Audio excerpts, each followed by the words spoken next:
Binigyan din ni Senate President Cheese Escudero na pinapayagan lamang ng konstitusyon ang Senado na humiling ng special session kung may agarang legislative matter.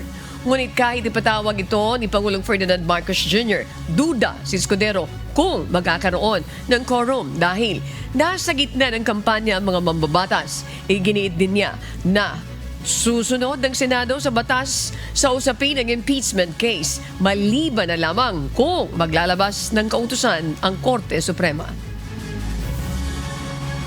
Pag nagpatawag ng special session, wala namang choice ang Senado at ang Kongreso. Ang tanong lang ay kung magkaka-quorum dahil nga nasa kalagitnaan at kasagsagan tayo ng kampanya.